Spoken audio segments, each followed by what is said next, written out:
special pleasure to welcome among us Professor Ida Fröhlich from Budapest. Professor Fröhlich is a professor of the Faculty of Humanities and Social Sciences of Péter Pázmány Catholic University in Budapest. It is a Catholic university. It does have a theological faculty, and Professor Fröhlich is a professor of the Faculty of Humanities.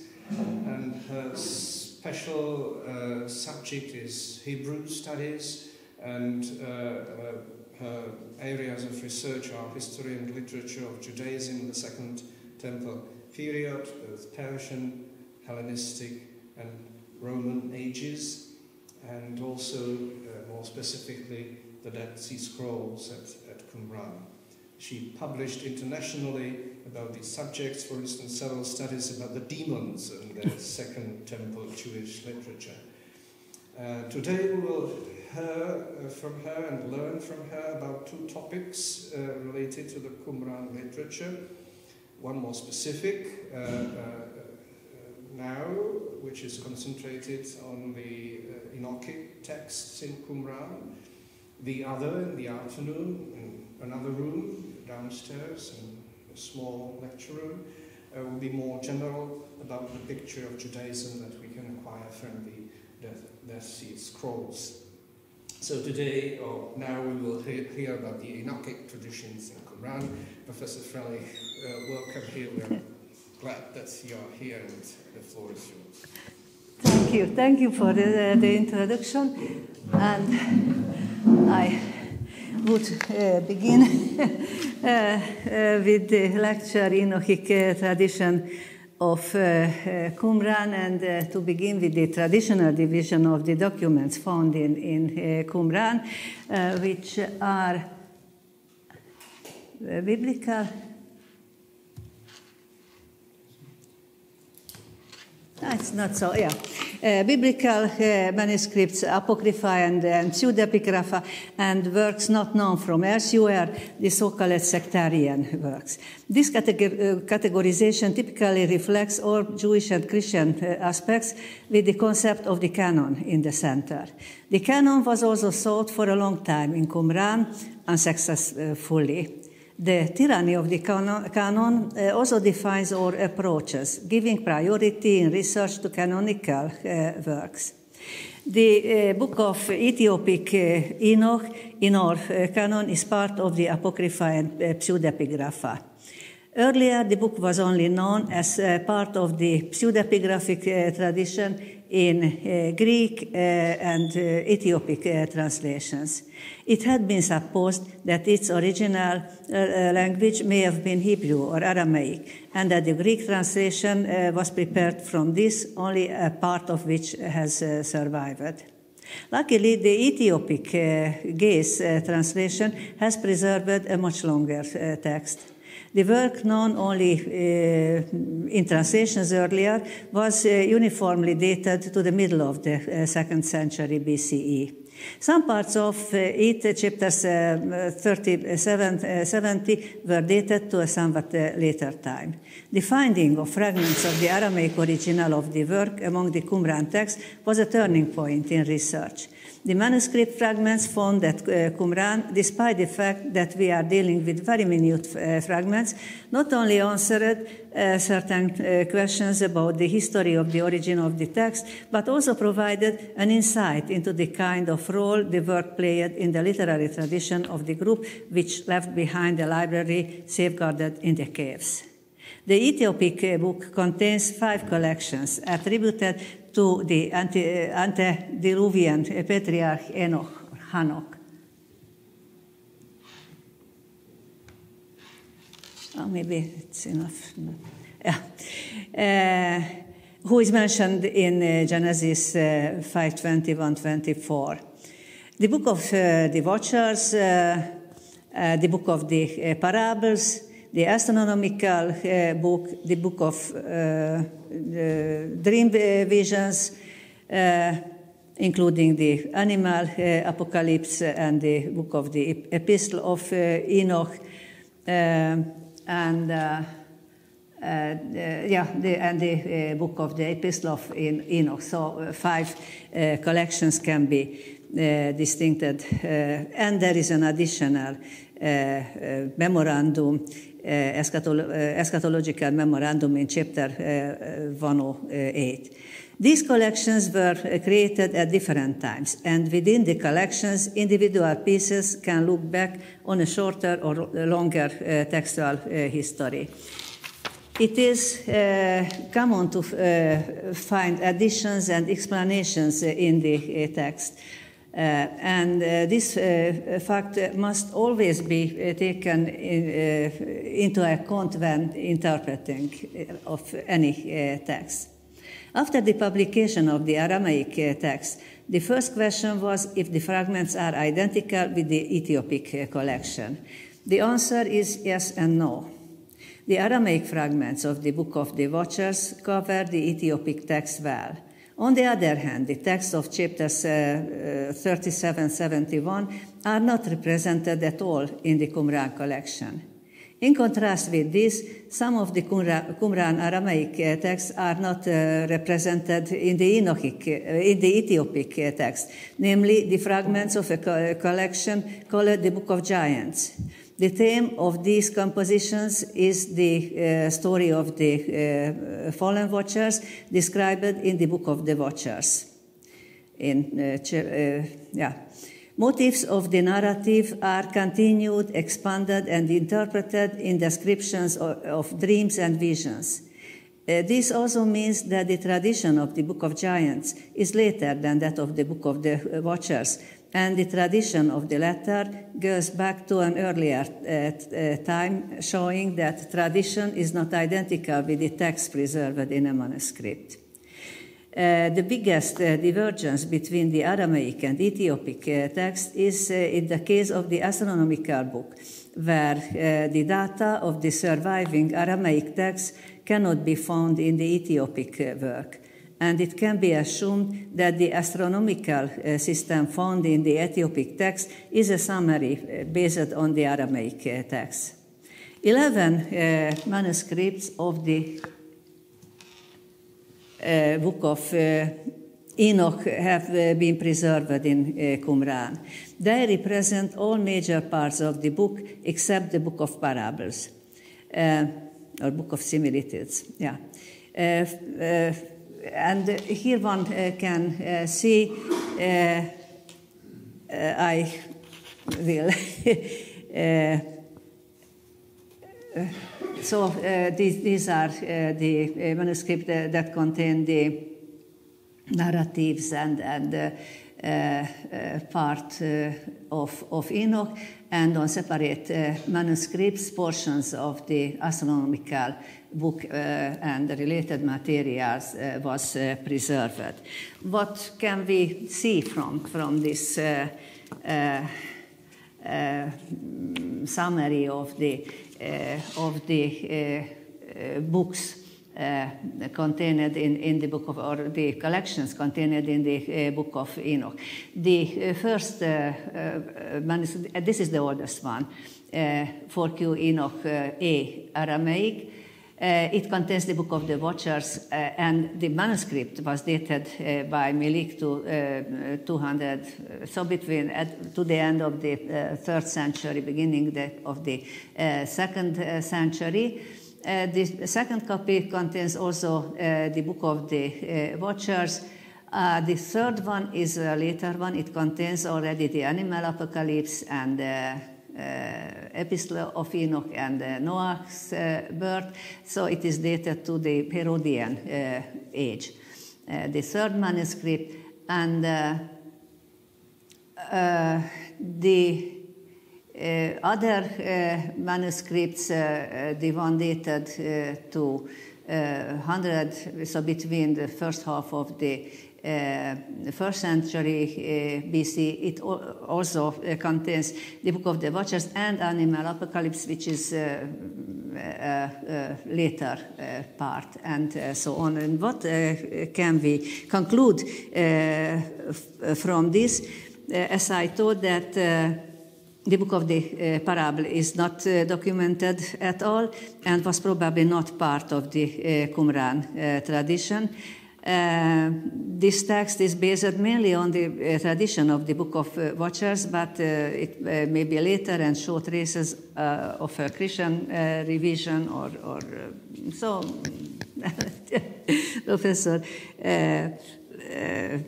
Csalonko could say more about it.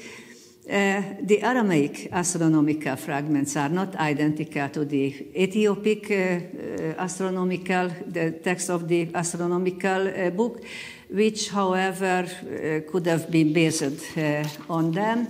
The third point is the paleographic inventory.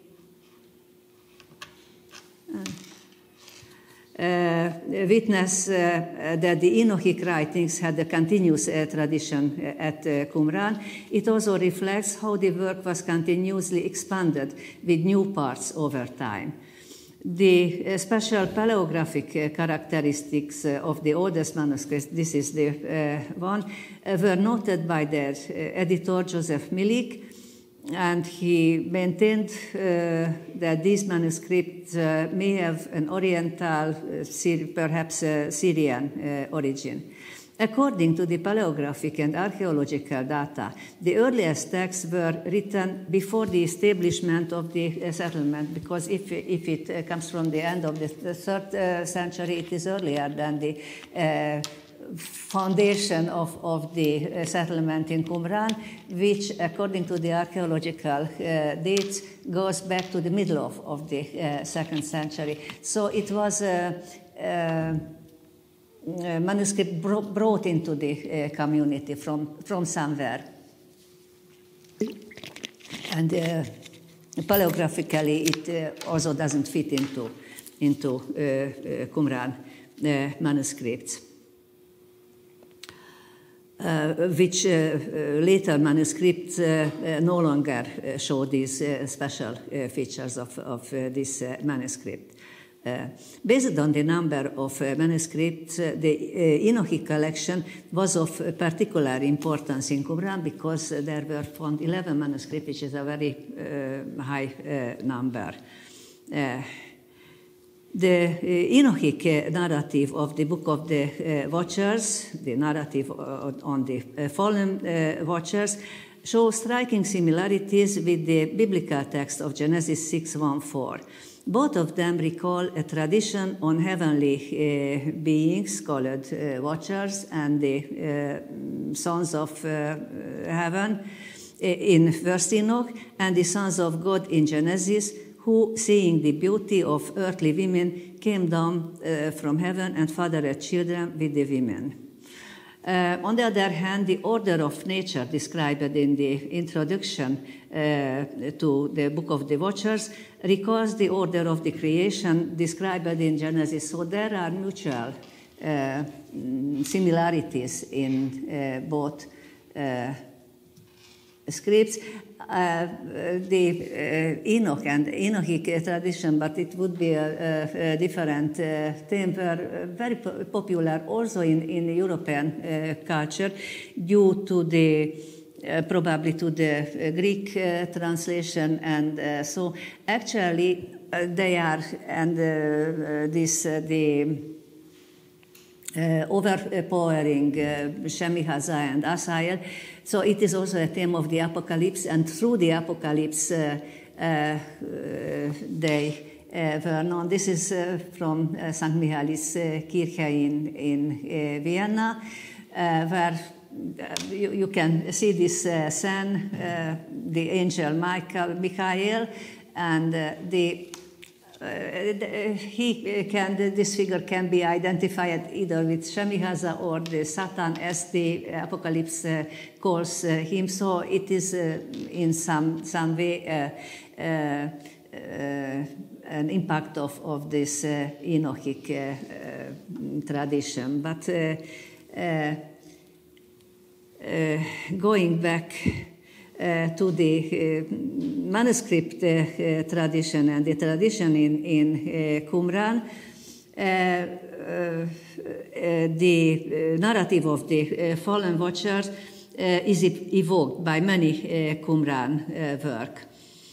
The narrative tradition of Genesis related in the pseudepigraphic book of Jubilees, which was also found in Qumran in original Hebrew, is interwoven with the elements of the Enochic narrative tradition of the Watchers. Scholars usually remark that yes, the authors of the Jubilees, they knew this tradition. Yes, but they not only knew, but they merged the two traditions, the tradition of Genesis and that of the Enochic tradition, because if you read this text, you can find not only the story of the fallen watchers interwoven in the antediluvian part of the history, but also in later time, after when in the time of Noah, when evil spirits appear and their leader is Mastema, and at the end of the book, it's very important, the Exodus story, and after the Exodus, they go out of Egypt and they celebrate the Passover. And Jubilees says that one of the main purposes of the Passover to keep off evil spirits from the community, so from human community. So the spirits are there until the end of the work. And the fallen watchers are referred to as a historical example in the Damascus document. I hope, when they went about in their willful herd, the heavenly watchers fell and were ensnared by it, for they did not observe the commandments of God. So the commandments of God are in the center of this part of the text of the Damascus document, and this is one of the examples. It is interesting that they are called Irin. So the Aramaic name is used, and not any other name. Another example of the watchers as representatives of a period of sin is given in 4Q 180-181. This is the Pesher on the period. This is also a meditation on history, and that example is one of that of the sin.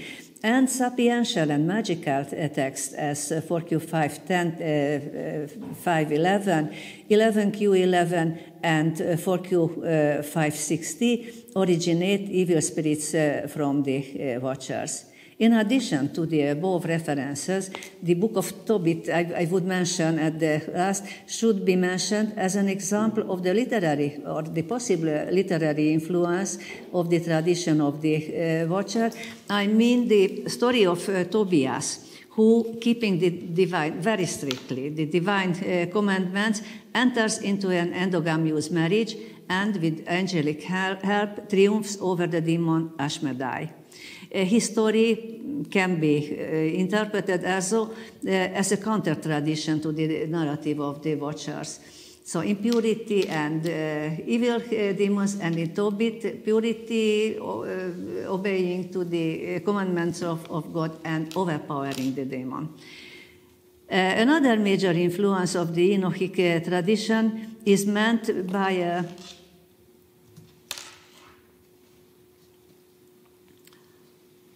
364-day Enochic solar calendar that can be found in Jubilees, where the events of the primeval history and patriarchal period are dated based on such a calendar.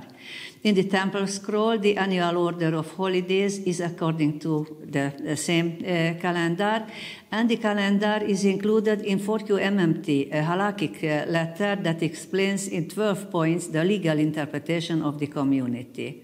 Other works also refer to the calendar, and now we are going again back to Genesis 5:23. Which mentions, I think in a polemical way, mentions it, saying that Enoch's lifetime was 365 years, which holds a different number of the solar year. they knew why, but they mention it. It is therefore remarkable that the Enochic collection was not only known but also had a creative history from one part and a profound effect on the spiritual life and literature of the community. What was the secret of the popularity of the Enochic tradition? Why was it cited in magical text? Certainly it was because of its content. Overall, the story, maybe I should go further, yeah. The story is an etiological myth, an explanation of the origin of physical or natural evil, so illness and sickness and plagues. Evil is represented by the giants, the hybrid monsters born from the uneven marriages of celestial and earthly beings, which can be also considered in Jewish thinking as a case of genealogical impurity. The giants themselves perish in the flood together with the humans. Following the flood, evil spirits are released from their corpses, which cause human diseases and plagues. Myth is a way of expression, non-conceptual formulation of some truth. It is not necessarily ancient, and ancient myths are continually reformulated. Mesopotamian literature gives an excellent example for this, that the story of the flood, so the myth of the flood, it is until the Hellenistic times, it is reshaped again. This Enochic myth of the origin of the evil may going back to the 3rd century BCE, at least I think. Why was it written? Presumably not because demons were discovered then.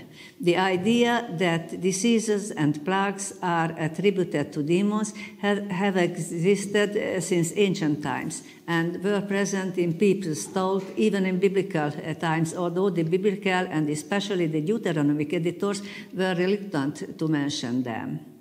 So why was it necessary to formulate a demonology in the exilic Jewish community after the middle of the 1st millennium BCE? In order to get an answer to this, I tried to approach the story from a new perspective. First Enoch is a unique work because the fragments of its original Aramaic text were found in Qumran. Thus, some concept can be formed about the origin and history of the collection. As it was told, the earliest Aramaic Enochic manuscripts date from the end of the 3rd century. Content elements show that this text was not the first formulation of the tradition. And the manuscript, as I mentioned, come from the Eastern Jewish diaspora. Aramaic was the language spoken by the Jewish population of the Eastern diaspora. This language was the lingua franca among the inhabitants of Mesopotamia at the time, and this language was also the link with Mesopotamian culture and intermediary between cuneiform and Aramaic-speaking Jews. Many works of the cuneiform script were translated into Aramaic and spread among the part of the population that was not part of the cuneiform literacy, and cuneiform culture had a significant impact on the literature of the Eastern Jewish diaspora. Impact never means a takeover, but an adequate response to a cultural challenge. In the light of all this, early Jewish Aramaic text must be first re-evaluated in a comparative way against their Mesopotamian background for a better understanding of their message and meaning. The contents of the narrative about the Watchers, 1 Enoch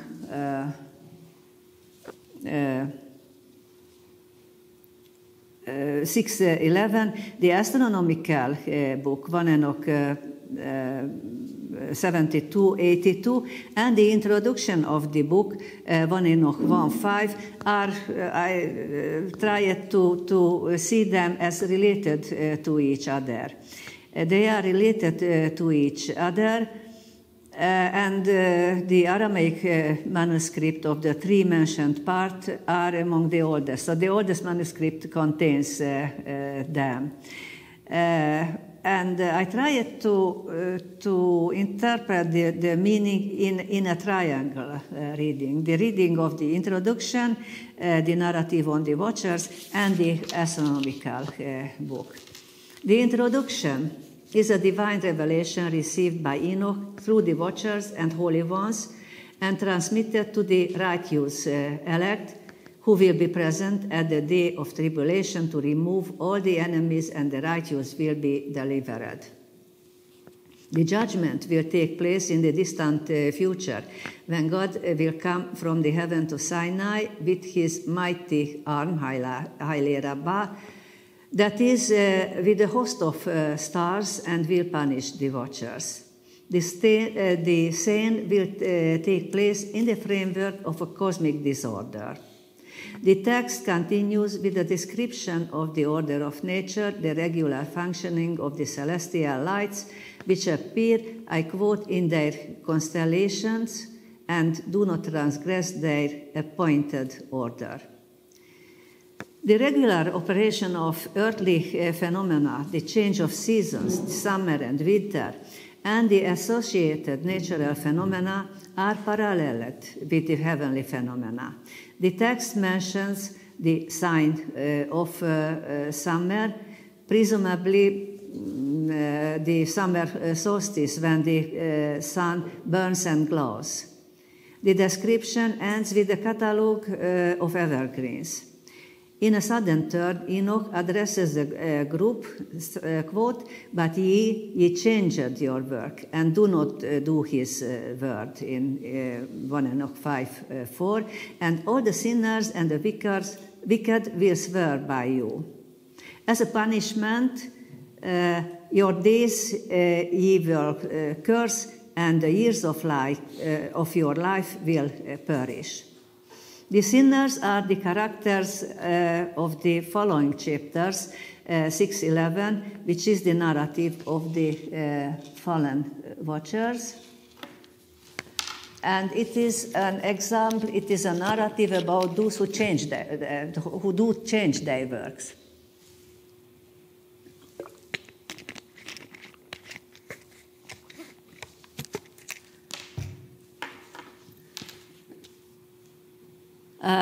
Their behavior is the opposite of the ideal described in the introduction, an example of those who do change their practice.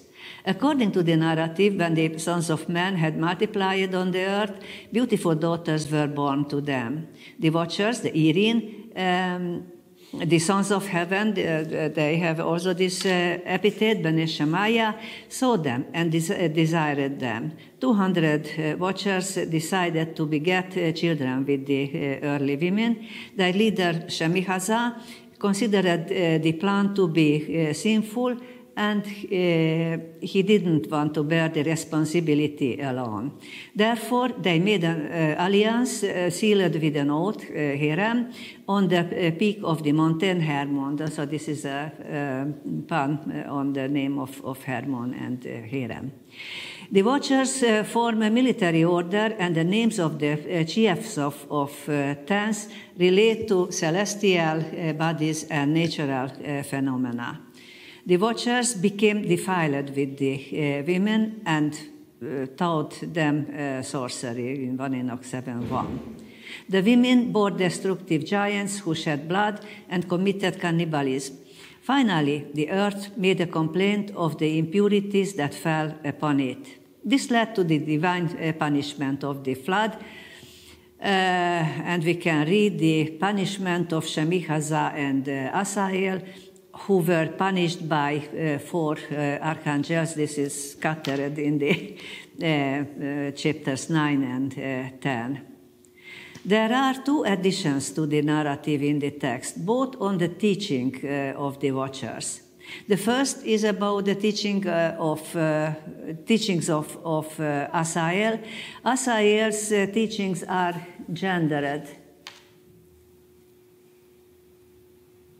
Yeah, the teachings of Asael. He teaches for men making weapons, swords and knives, shields and breastplates. Asael introduces women to jewelry and cosmetics, bracelets, antimony for shadowing, jewels, precious stones, and pens in general, and alchemy. The probable reason adding this episode to the narrative is to provide a reason for the motive of desire generated by the view of the earthly women in the heavenly watchers. It is in the middle of the text, but there is no chronology of the text. So there happened, and one cannot be sure what happened when. And it was George Nicholsburg, who wrote a huge commentary on First Enoch, and it is he who remarks, because they are pointing to a very important point, that the type of this myth and the story and its place in the Jewish tradition. If we read the book of the Watchers and the origin of evil, origin of physical evil in the history of humankind, so the men are passive in this story. And contrasting it with the concept of Genesis and the fall, the original sin, man plays an active role in it. So there is a conceptual difference between the 2 stories, and perhaps this was the reason that Enoch was not accepted. But there is in this addition, as Nicholsburg sees, and I think he's right, that there was an effort to make humans more active in this story. So this is about the teachings of Asael. And the second addition is about the teachings of Shemihaza and Hermione. Almost the same next to it. They teach the interpretation of heavenly omina, the heavenly signs, each watcher teaching the interpretation of the signs of the celestial body or meteorological phenomenon, which is included in his name.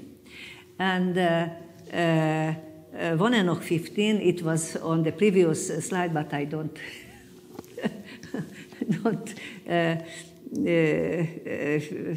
want to touch again. So it is an explanation of the storytelling that the giants were also destroyed in the flood. However, their spiritual part, their paternal heritage, has survived in the world in the form of evil spirits who bring violence, destruction and diseases to humans.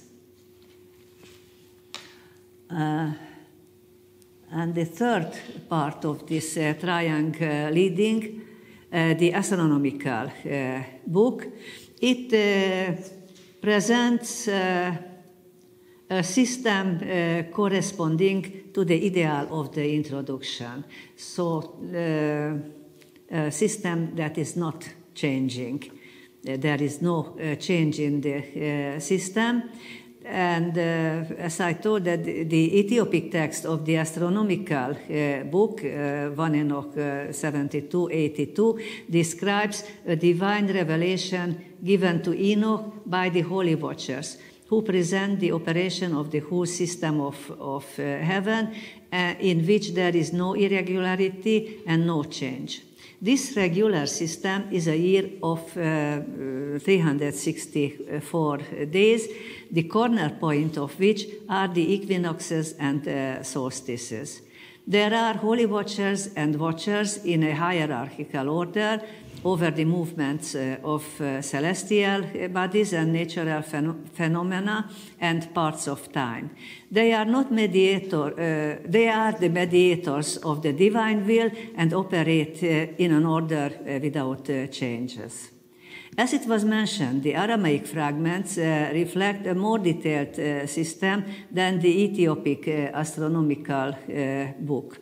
And their content doesn't match exactly with what can be read in the Ethiopic astronomical book.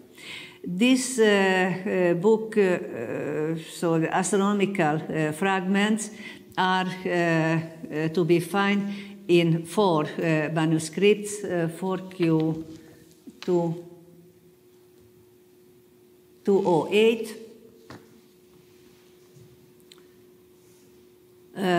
211. 2 astronomical fragments, 4Q 208, 209, represent a parallel text.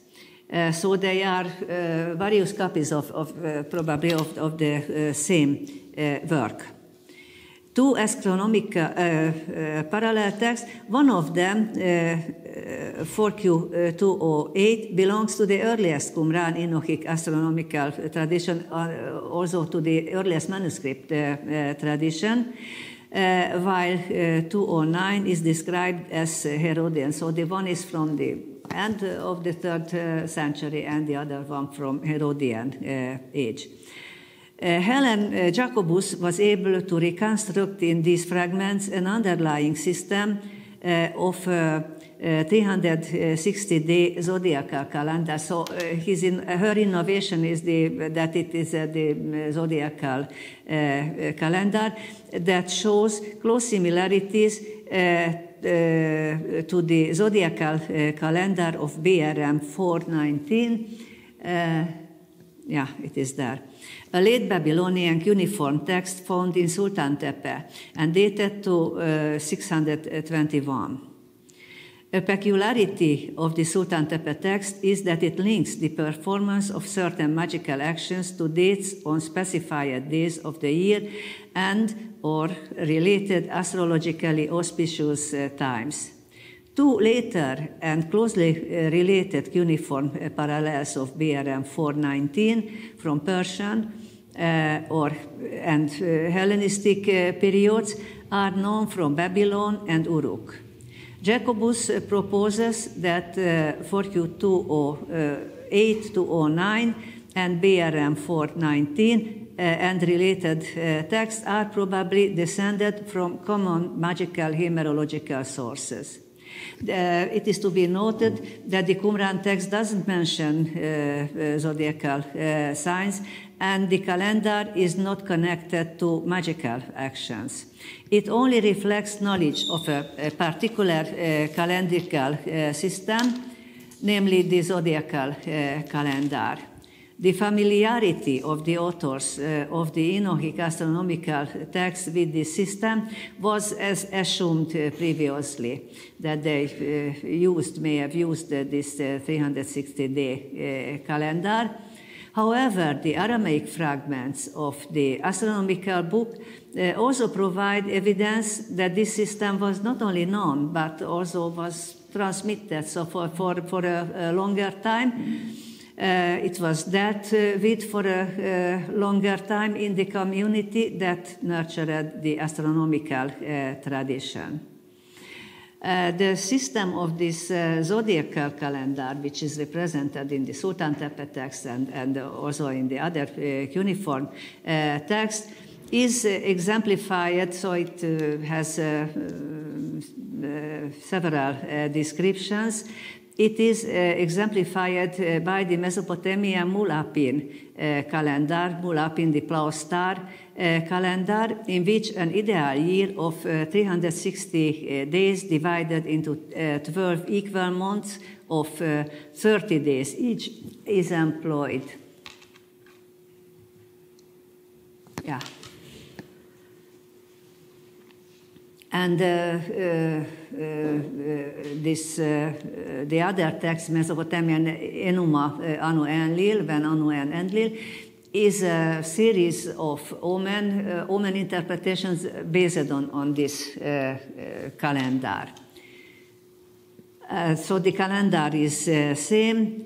It lists 17 or 18 constellations, depending on the variance, in the path of the moon, beginning the list with the Pleiades. It is generally accepted, and Jacobus also proposes this, that the calendar of the Enochic astronomical book was modeled after this calendar by adding the 4 epagomenal days, the equinoxes and solstices to it. So in practice, one cannot, so a 360-day calendar cannot be used because there is so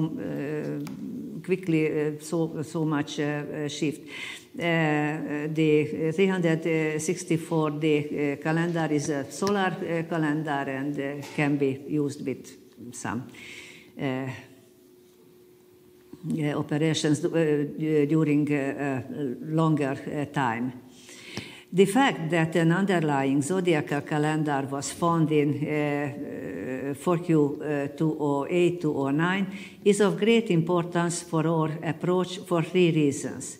First, the calendar represents an Aramaic adaptation of a cuneiform tradition. Second, the 2 Qumran manuscripts originating from different times demonstrate a continuing familiarity in the Enochic tradition and in Qumran with a calendrical system which served as the basis of astral magic.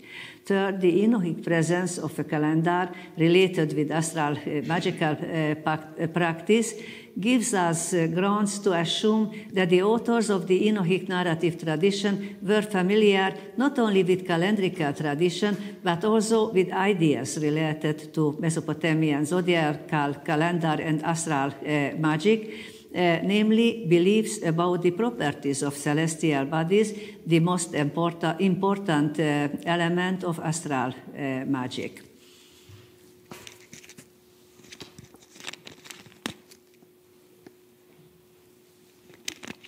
The basic idea of the system of Mesopotamian astral magic is well expressed in the Old Babylonian Akkadian prayer to the gods of the night, a poem that describes the world of the night when man and gods alike sleep.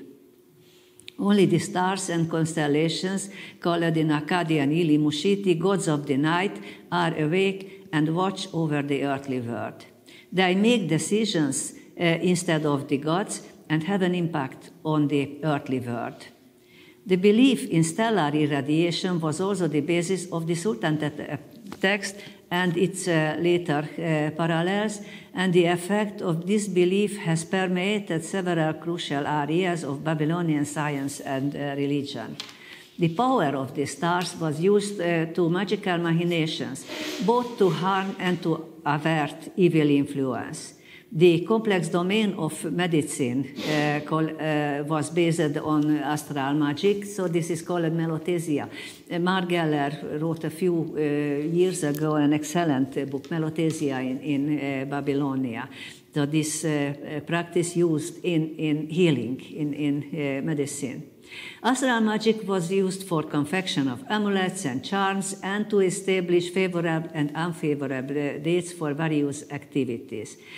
I will quote here Erika Reiner, who wrote also a little bit earlier, the 80s, an excellent book on astral magic in Mesopotamia, and collected all these data, and she wrote, it was practiced on the one hand by scholars, such as the professional diviners and exorcists, to foretell the future and to avert evil portents, and on the other hand by sorcerers and sorceresses who harnessed the same powers to inflict harm upon an adversary.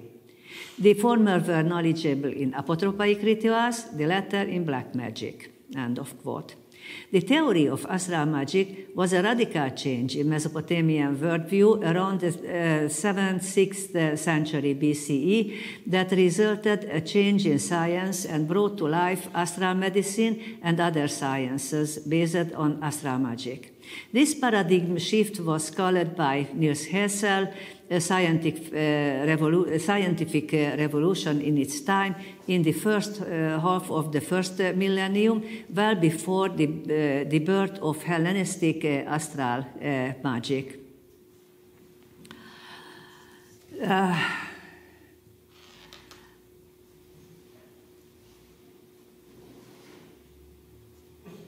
The authors of the earliest Enochic literature, who were familiar with the concepts and practices of astral magic, used this knowledge to formulate a narrative tradition. The introduction's reference to those who changed their work refers to the fallen watchers, whose story can be interpreted as a polemic against astral magic and the calendar that served to it as a basis. As I told, the narrative is a myth of the origin of the physical or natural evil, and it is an independent myth that has no parallel in either the ancient Near Eastern or Greek tradition.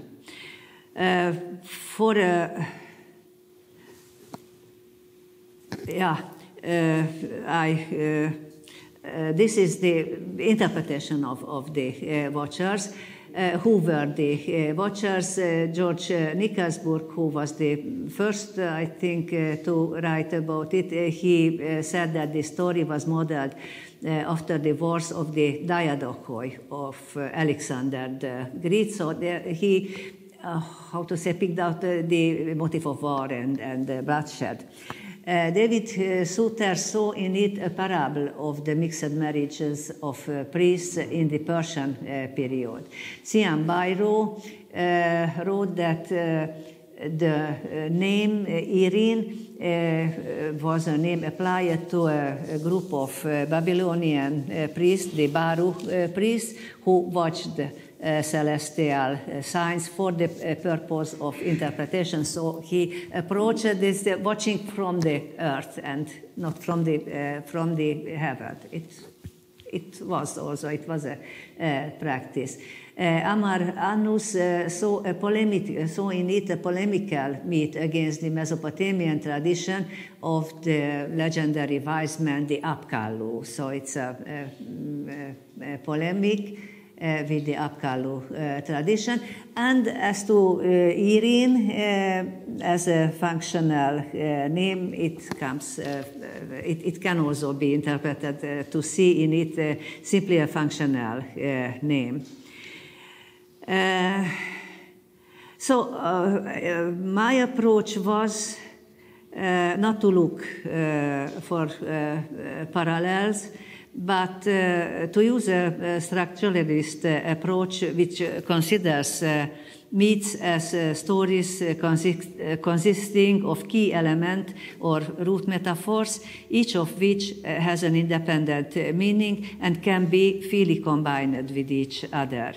Key elements of the Watchers' myth are the figures of the Watchers, Irene, the heavenly marriages, the fallen Watchers as originators of magic, the birth of monstrous giants from the uneven relations, and the origin of evil spirits from the giants. All these elements can be interpreted or try to interpret them in the system of astral magic.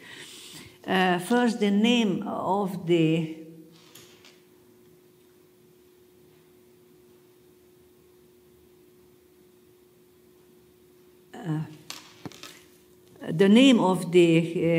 Watchers has been interpreted in many ways. This is what I told about the interpretations of Nicholsburg and the others.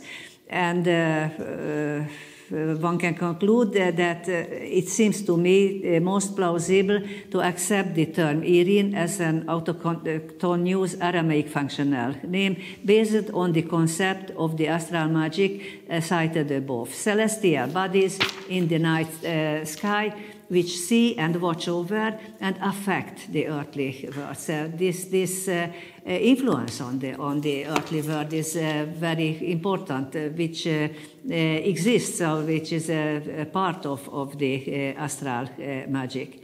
The hierarchy and military order of the 200 watchers who descend in 20 groups of 10, led by 20 chiefs of tens under the leadership of Shemihaza, as well as their names associated with heavenly bodies and natural phenomena, suggest astral and cosmological connotations of the story. The stars, with their regular movement, usually give the impression of an army. In biblical worldview, it appears also in biblical worldview where the astral world was actuated by God, and this is the background for the expressions, the host of heaven and the Lord of hosts, Adonai Tzebaot. So Tzebaot is not, they are not human troops, but the heavenly hosts. The fallen watchers were, before their fall, members of a kind of heavenly host, even if this exact term doesn't occur in the text.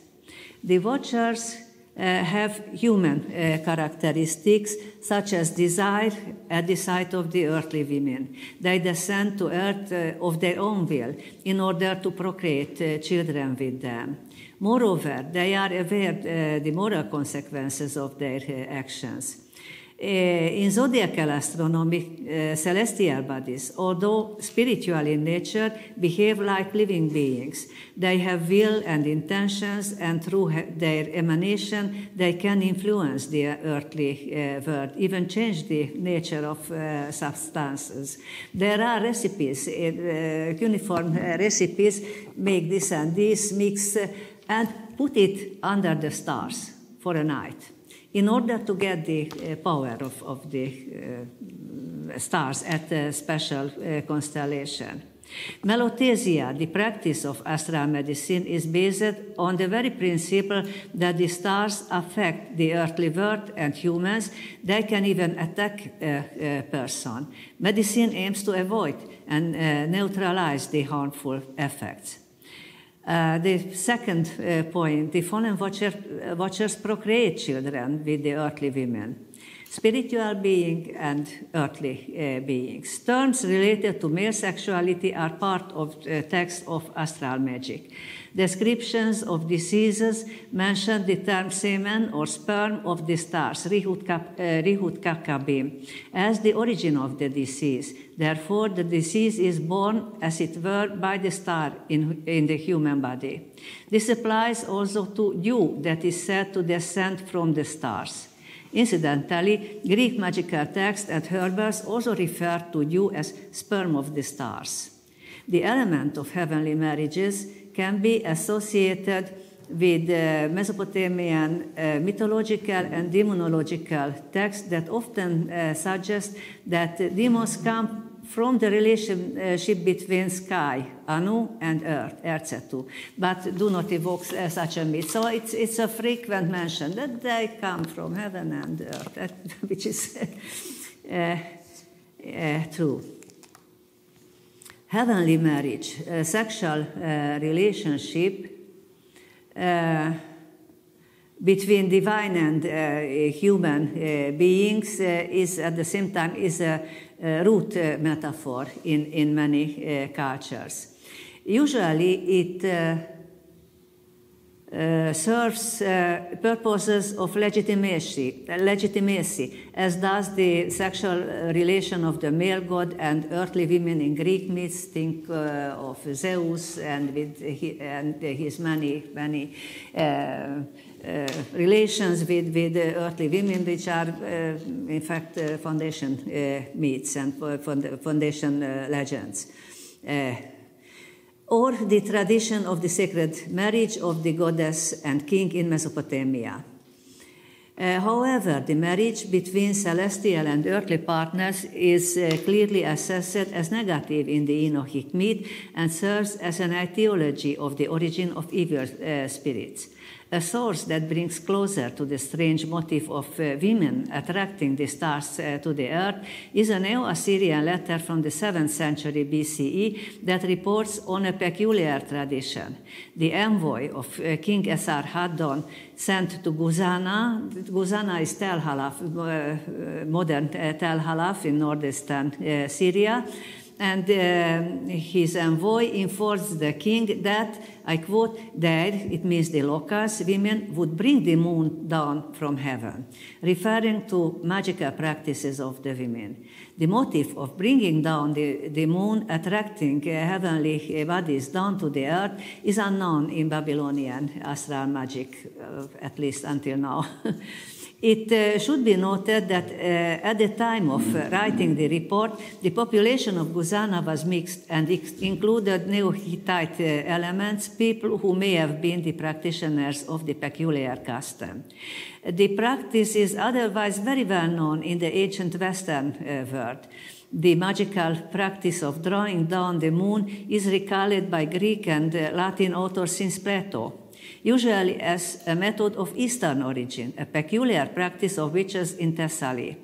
Latin literature is imbued with the beliefs in witches who are able to detrahere lunam or deducere lunam. Not only Medea, the sorceress of Colchis, presented in Seneca as drama. The practice is explained by a Christian author, Hippolytus of Rome, in the 2nd, 3rd century CE, who describes various methods of magicians to make the moon and stars appear on the ceiling using a bowl of water, mirrors, and lamps to cause optical illusion. Although this late explanation cannot be accepted for a much earlier customs, however, I would cite it because it draws attention to a unique magical technique, the use of the reflection of celestial bodies in water. The presumed idea behind the practice might be that the gods who are immanent in the celestial bodies can be drawn down by their images with the help of reflection in water or metals, and the magician can gain power of their influence. It could easily be that the mythical metaphor, the women who attracted celestial beings to earth with their beauty, was inspired by this particular practice of astral magic that certainly became known beyond the borders of Guzana. The teachings of the fallen watchers are told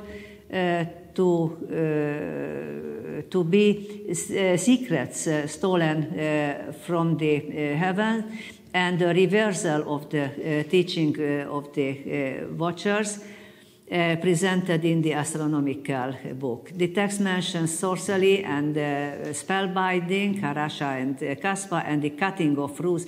It remained to us in the Greek text and is called rhizotomia.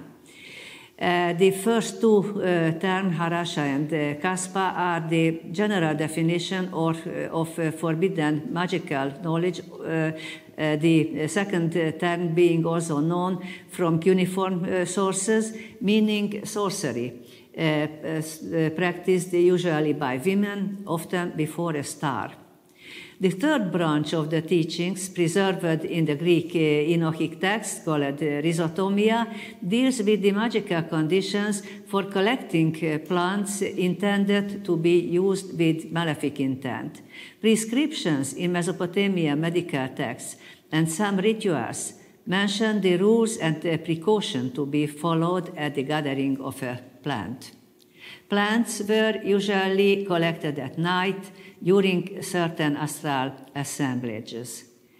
The teachings of Shemihaza and Harmony, this is a separate part, where each watcher taught the sign of the phenomenon that appeared in his name, may refer, and it was often remarked that it referred to the Babylonian interpretation of omens, which was also used in astral magic. It has often been noted that this section indicates even the order, indicates a good knowledge of the Babylonian interpretation series, Enuma Anu Enlil, and that even the order of the signs is identical to that of the Mesopotamian catalogue of signs. In summary, the Enochic myth of the Watchers can be interpreted as a myth on the origin of natural or physical evil in the world, attributed to the harmful influence of the stars on humans, created by the desire of the stars and resulting in the birth of fearsome hybrids who became originators of evil spirits on earth. At the heart of this word explanation is the critique and the intention of discrediting astral magic and its calendar.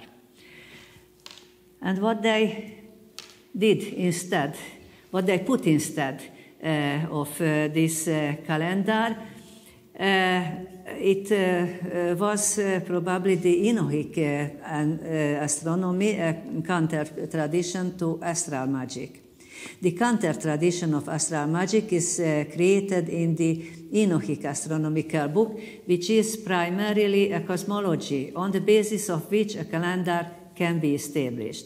This is the 364-day calendar and its cosmic system modeled after the 360-day zodiacal calendar, but introducing significant changes. The Enochic calendar differs from the zodiacal one in two very important ways. First, the names of constellations are not mentioned, and the calendar is entirely a solar calendar based solely on the course of the sun. Second, the 4-day difference between the zodiacal and the Enochic calendars covers very important theoretical differences, since it names and includes in the system the epagomenal days, equinoxes, and solstices. The Ethiopic calendar of Enoch transforms the zodiacal system into a 364-day ideal year, with 4 units each, in which the first 2 months have 30 days each, and the third has 31. The last days of the 31-day months are identical with the 4 epagomenal days of the year, solstices and equinoxes. The 364th day year is an ideal solar year that doesn't consider lunar phenomena and shows no irregularities. And let's add, it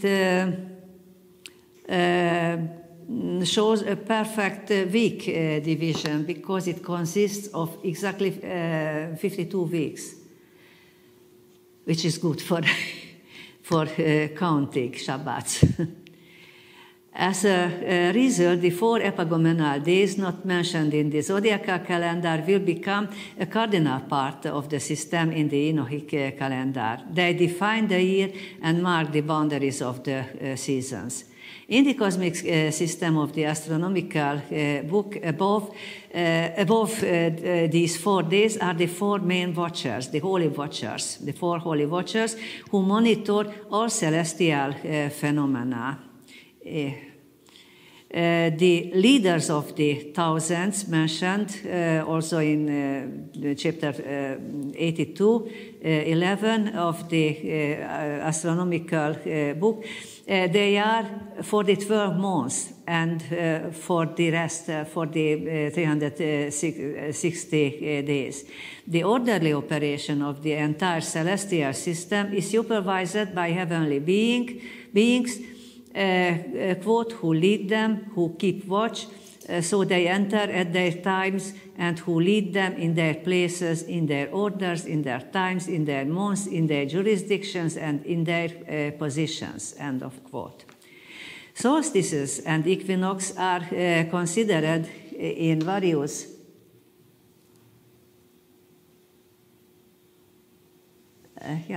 this is the semantic image of the 364 days calendar. And these days, so the epagomenal days, are considered in various cultures liminal and consequently dangerous times that require magical practices to eliminate dangers.